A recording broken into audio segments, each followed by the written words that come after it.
In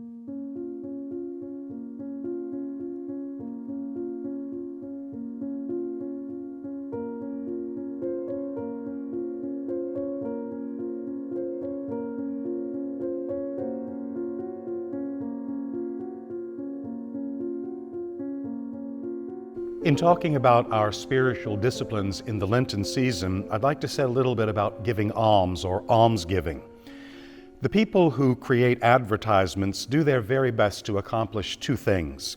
The first is to get the name of a product into our minds, and the second is to convince us that we'll be happier, more content, or more fulfilled, or even more popular if we buy their product. Ads work. We might not believe it off the bat, but ads really do work. You can probably name 10 brands of toothpaste, or 10 brands of deodorant, or 10 law firms, not because you've set out to study these things, but because the advertising gets these words into our minds, maybe even subconsciously. The advertiser's first goal has been achieved.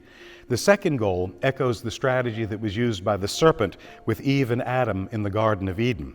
To paraphrase, the serpent said, "If you obtain the product I'm selling, you're going to be better off big time." That's what the serpent told Adam and Eve about eating the forbidden fruit. That's what the advertisers tell us about buying their products. Advertisers aren't evil, and I'm not equating them with the serpent by any means, but we have to be honest and acknowledge that sometimes we simply surround ourselves with things we don't need. I've often said that if you're paying rent for a place for your unneeded furniture and other stuff to live, in other words, a self-storage unit, you probably got too much stuff.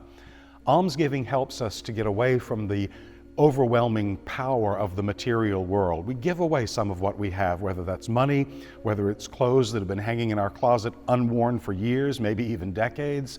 Almsgiving helps us to remember that God is the giver of all good gifts, and that we have to use those gifts not just for ourselves, but for the betterment of others.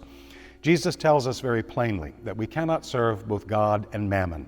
We can't serve God and the material things of this world, whether it's wealth or possessions. He told us that the first step people have to take if they want to follow Him is to sell what they have and give to the poor. Be generous in your almsgiving in this Lenten season. It sets you free.